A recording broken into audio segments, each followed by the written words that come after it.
Good evening, Okolo from Nigeria. You're most welcome to Straight Talk Africa. Good evening, Mr. Shaka. Happy New Year. Good evening, Professor. Happy New Year. Good evening, Doctor. Happy New Year. Happy New Year to you too, Okolo. Yes.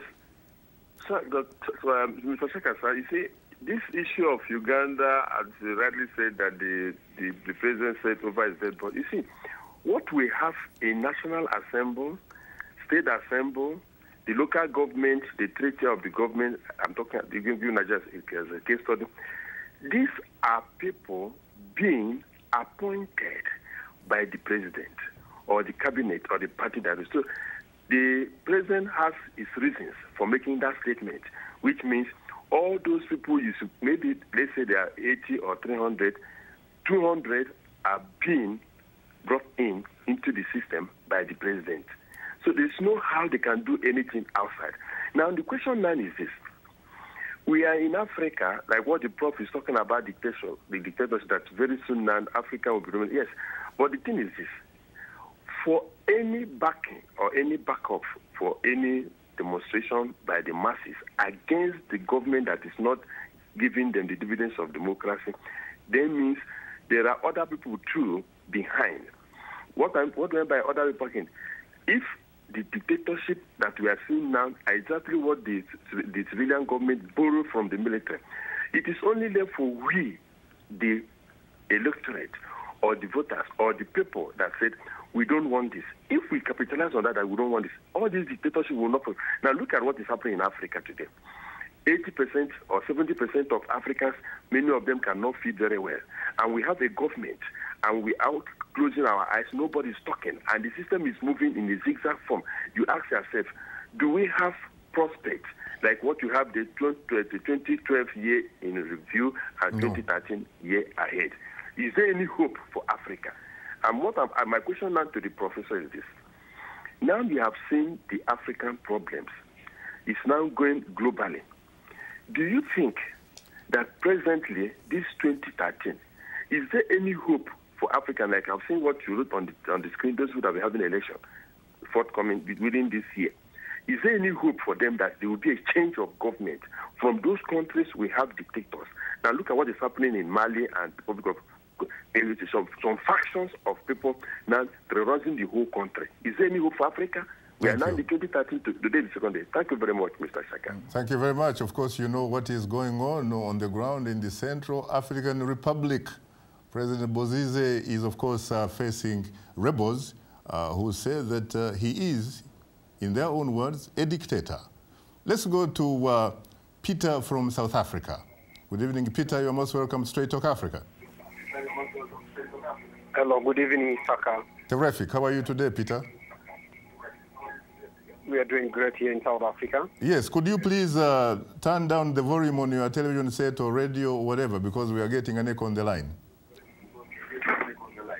Please wait.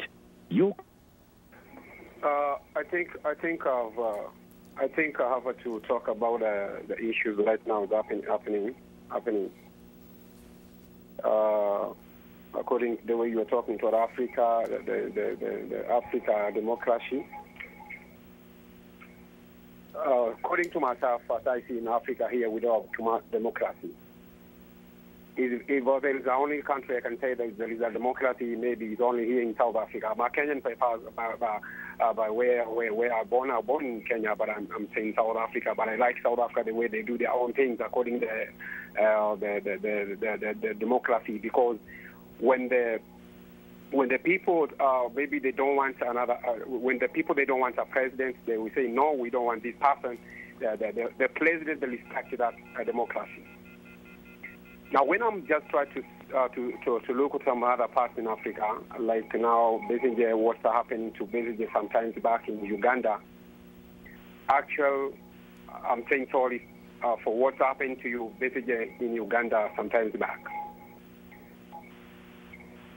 As the way a professor giving the hope, according to the President Barack Obama, when expectation African we expected when Barack Obama took it over for the five years back, we were expecting many things from Barack Obama according to today with African democracy. Now, now Professor is trying to give us another hope that Obama is going to deal with the democracy in Africa, which is not easy, because Barack Obama is taking maybe for 5 years now. He's supposed to deal with the American people, the continent of America, not in Africa. Which hope we supposed to have in Africa here? Because when you talk about democracy, we don't see any democracy in Africa, because you cannot say, me as a young person, maybe I can say a small fish, I cannot speak against to a big fish. Maybe talk against about my president, what maybe I seen a long thing, what my president did in my country, and then I start speaking against my president. That thing, maybe I found myself in somewhere in jail, or find my life in hell, because I tried to talk against my president. So we cannot see that there is no democracy in Africa. We don't have any democracy in Africa, and this country called the superpower country. But Peter, wait a minute, Peter. Where did the democracy you're talking about in South Africa come from? It came from the people of South Africa, supported by the African continent and the international community, correct? That's what I'm saying. Your country, Kenya, seems to be on the right track. So I don't know what problems you have, really. You have democracy in Mauritius, for example. You do have democracy around Botswana. One might add Namibia. That's right. One might talk about Zambia. One can talk about Ghana. One could talk about Benin. To a certain degree, Sierra Leone, yes. Liberia. So what is your problem? I think we are on the move.